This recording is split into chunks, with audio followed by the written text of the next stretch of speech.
Welcome to Sunday Query. Here is the query of the day. When women get pregnant, along with the baby, placenta also get formed.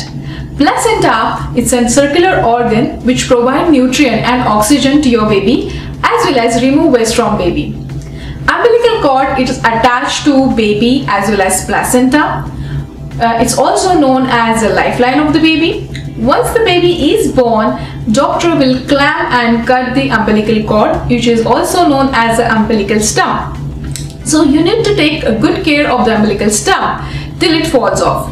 It usually falls off within the 2 to 3 weeks and get a few more days to get that area healed. It's important to take good care of the umbilical cord till it falls off. So there are some simple and easy steps that you need to take care of so that you can prevent the infection.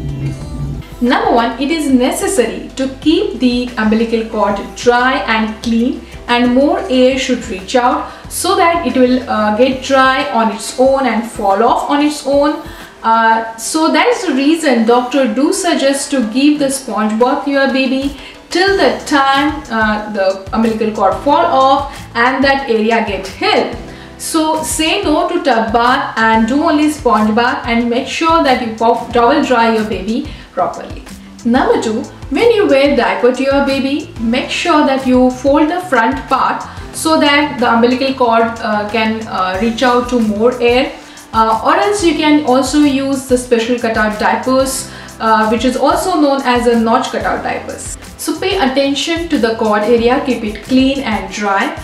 Clean it every day. You can take a cotton swab and simply dip it in the warm water, dab dab dab, clean out any of the gunk. Take another cotton and simply pat dry and let it dry on its own, or air dry rather I would say. It's best to consult with your pediatrician on how to clean and how many times to clean, because different doctors do have different opinion. If umbilical cord is about to fall off or it's hanging, do not pull it off, let it fall on its own. Here are some cause of concern. If you notice any of this, then contact your pediatrician immediately. Number 1, when umbilical cord falls off, sometimes it bleeds. So clean that area with a cotton swab. If the bleeding does not stop, then contact your pediatrician immediately. Number 2, if the umbilical cord area is red, swollen and stinking, or it does not fall off within 2 to 3 weeks, then contact your pediatrician.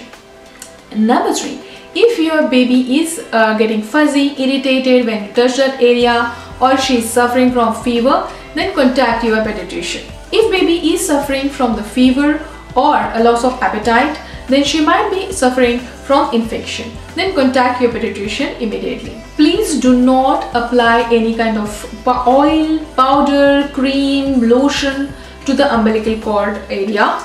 Let it dry on its own, let it fall on its own. If you have any issues or any concern, then it's best to talk to your pediatrician on the same. I hope you have enjoyed watching this video, so don't forget to give it a thumbs up, share and subscribe. Subscription is absolutely free, and don't forget to click on the bell icon so that you get notified when we upload new video. So see you in the next query.